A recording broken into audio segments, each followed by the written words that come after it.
social shit, you know what I'm saying? Like, just some social shit for everyone, you know what I'm saying? Like, I made this be myself, so hit me.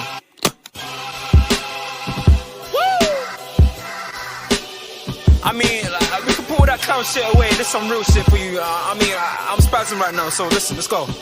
Yeah. It's in their bones, the thugs in harmony for the love of the money. Then fall victim for the cookie, then turn pussy, it's lonely.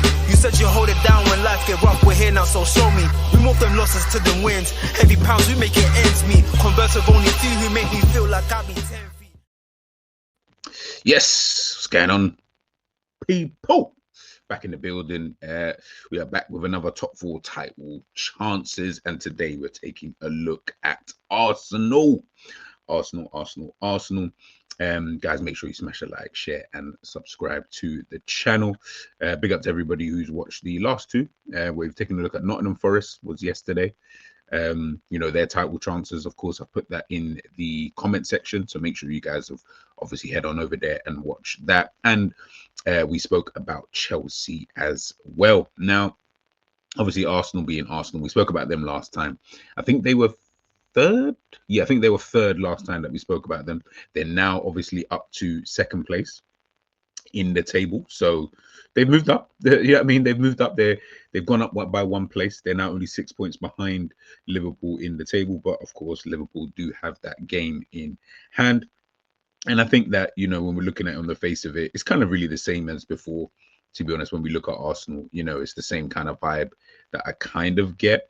Obviously, I think now they have a better chance of winning the title, especially now that we've seen Manchester City, of course, being the team that's obviously dropped out of that top 4 kind of title race, should I say. Well, I wouldn't say top 4. I think Manchester City is still good enough to get that top 4, but in terms of the title, it looks like they're a bit too far behind now at this stage, and it does look like Arsenal probably will be the closest challengers to Liverpool for the title this season. Now, obviously, listen, I'm not an Arsenal fan, but I know a lot gets said about Mikel Arteta. Do you know what I mean? I know a lot to get said about this guy. The way that, you know, some fans are like, oh, Arteta out, and that's the kind of stuff that I see, and, you know, they don't like his football, and, you know, it's a whole thing, it looks like, anyway, with someone like, you know, Mikel Arteta. But obviously he's had injuries, he's had injury problems. You know, players like Bukayo Saka, obviously just recently picking up an injury, looks like he's going to be out, you know, for a couple of months. We've had Martin Ødegaard obviously come back from injury, Gabriel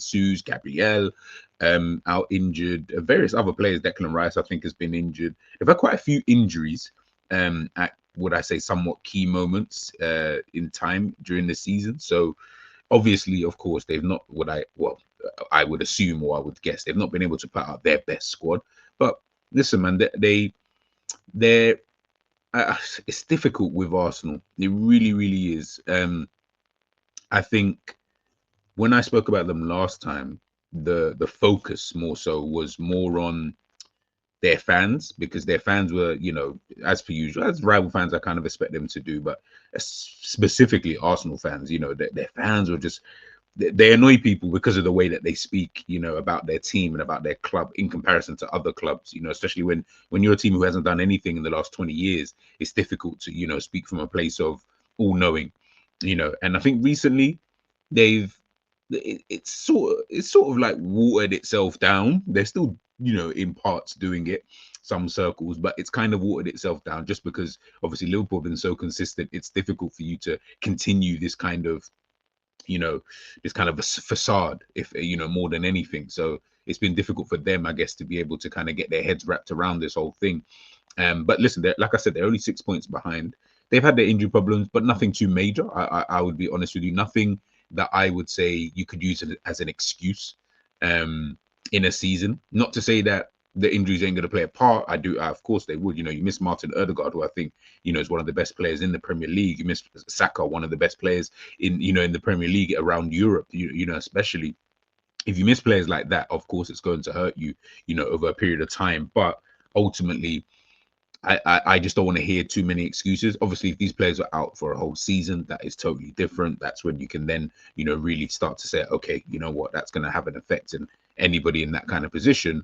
like other teams have been, would be, hindered by that. But I wouldn't look at them now and say that this would be too much of an excuse, because we all know what will happen if they do. Let's say they usurp Liverpool in the title race. The first thing you'd say is, oh, well, we don't have this guy, we don't have that guy, so that means you can do it without those guys. It's one of those, and it's just one of those kind of fickle things. But yeah, listen, look, I'm not going to say don't use the injury, so to speak. Well, don't use it as an excuse.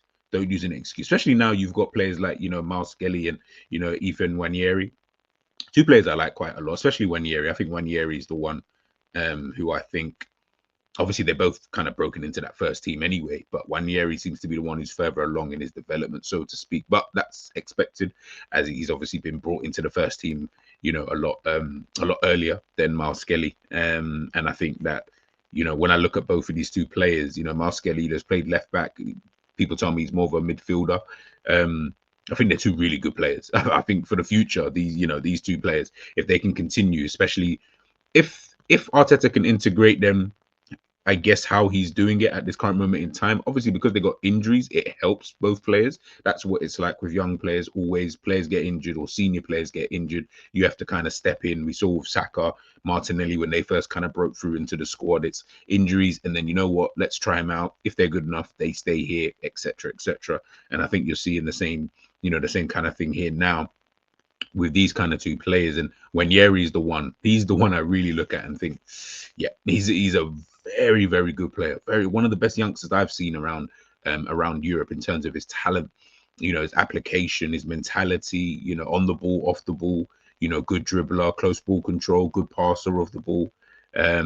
He seems like he's pretty decent in tight spaces, although I do expect that being at Arsenal because of, the way that they play. 𝐷 Skelly, I think he's someone who looks like he's just he reminds me of like a Rico Lewis. Them kind of players where you're like, they're just professional at what they do.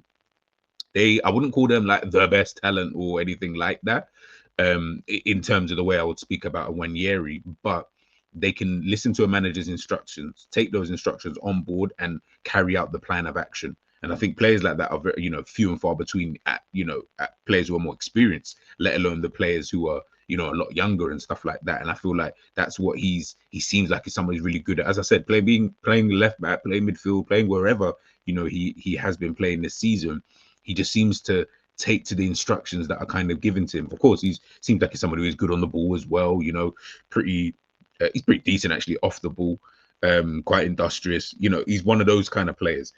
So when I think about it and I look at it, I'm like, Arsenal got two really, really good players, on their hands to help them this season in their kind of title quest, and also in other, other competitions as well, where they're going to be able to, showcase their talents, a little bit more. So let's, obviously for Arsenal's sake, let's hope that, they see them quite, more often throughout the season.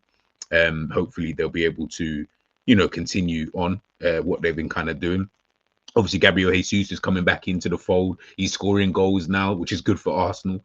We were speaking about this the other day, myself, JJ, and ENDZ, and we're saying, someone like Jesus, he's got all the qualities. If he adds goal scoring, in terms of consistency, he's a dangerous player. Obviously, he's been injured, for such a long time, in and out with injuries and things like that. So he's like I'd say Diogo Jota, but I feel like he's had longer injuries. Like his injuries seem to last a lot longer, and he seems to pick them up quite frequently. Again, I don't know exactly in terms of who has more, but they seem quite similar in that kind of sense. But he does possess the quality. He really does possess that quality, and I think especially with Bukayo Saka being injured, they're gonna need to rely on him quite a bit. He's gonna really need to step up for the team, and I think if he's able to do that, then Arsenal will be able to continue on what they've been doing, thus far. And again, it's about getting that luck, finding form, teams dropping off and stuff like that.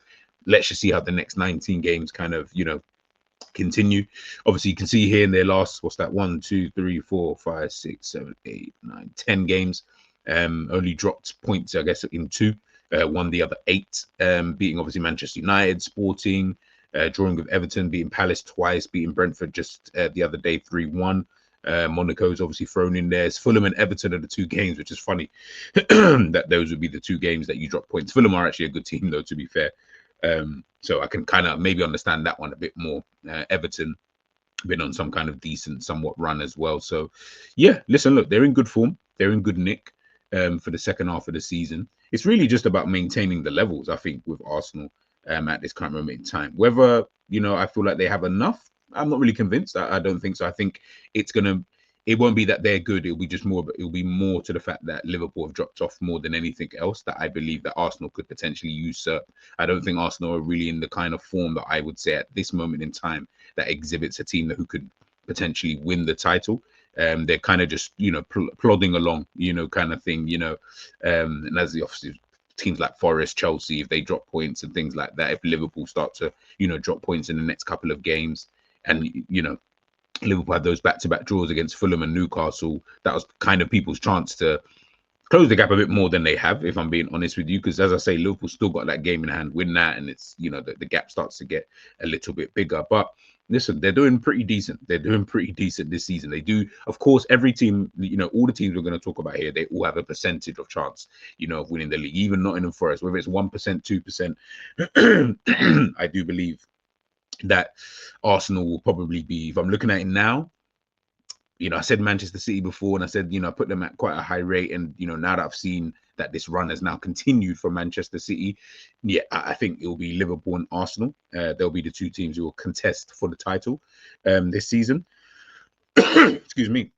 So it will just be a case of who's able to keep up that level of consistency for the next 19 games. I think that's literally all it's going to come down to between the two teams. Both have only conceded 17 goals this season. Liverpool obviously out in head in terms of the goals scored. Arsenal not too far behind, to be fair, scored the same amount of goals as Chelsea.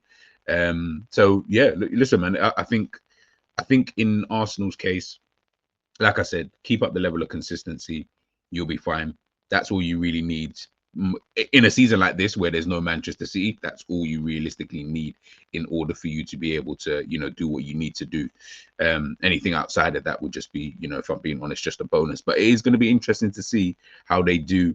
Obviously, Champions League, you know, when it starts to ramp up again, you know, quarters, semis, League Cup, FA Cup, how are they able to handle this? Do they have the players in order for them to be able to handle this? I think that's going to be quite interesting to see, you know, for Arsenal. But yeah, I do give them a good chance of winning this title. I'm not going to say, oh yeah, they've only got 10. I think I gave them 12% last time because of how far they were. It's definitely going to be at least double that, I believe anyway, this time. So yeah, let's wait and see, man. Let's wait and see. It's going to be an interesting second half of the season.